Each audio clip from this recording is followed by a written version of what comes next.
মা বড় নিয়ামত, মা বড় নিয়ামত, মা বড় নিয়ামত।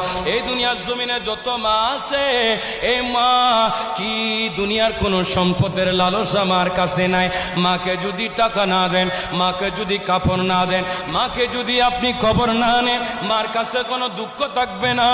কিন্তু মার কবর যদি একদিন না নেন, মা বলবে ছেলেরে তোর টাকার দরকার নাই, তোর পয়সার দরকার নাই, তোর সম্পদের দরকার নাই।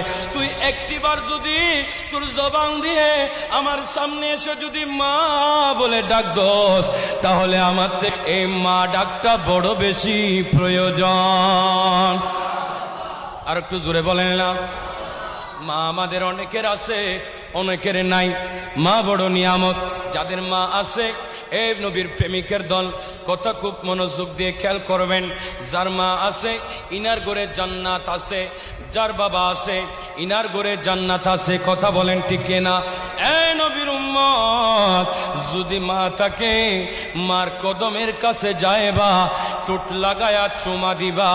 আমার নবী বলেন মার কদমে চুমা নয়, বাইতুল্লাহর চৌকটে চুমা দিয়েছ। আর একটু জোরে বলেন। যাদের ঘরে মা আছে, যাদের ঘরে বাবা আছে, এই নবীর উম্মত, আল্লাহর বাইতুল্লাহর চৌকট তালাশ করার জন্য তৌফিক যদি না হয়, আপনার ঘরে যদি মা থাকে, যদি বাবা থাকে, মুহাব্বতে ইনাদের কদমে চুমা লাগায়া দিবা। এই নবীর উম্মত, আমার নবীর হাদিসে পাকে বলেন, এই সাহাবী শুনো, তোমরা যদি আল্লাহর বাইতুল্লাহর চৌকটে যদি চুমা দিতে চাও, তাহলে ঘরে যদি মা বাবা থাকে, মুহাব্বতে মা বাবার কদমে চুমো লাগিয়ে দাও, মা বাবার কদমে চুমো লাগিয়ে দাও। ইয়া রাসূলুল্লাহ, মা বাবার কদমে চুমা দিলে কি আল্লাহর বাইতুল্লাহর চৌকটে চুমা দেওয়ার সমান হবে?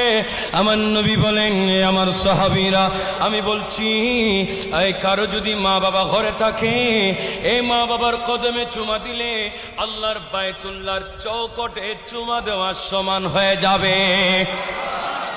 আমাদের দেশে কত যুবক আছে, মার কবর নেই না, বাবার কবর নেই না। কথা বলেন ঠিক কিনা? মা বাবাকে দেখে না। এটা আখিরি জামানা চলে আসছে।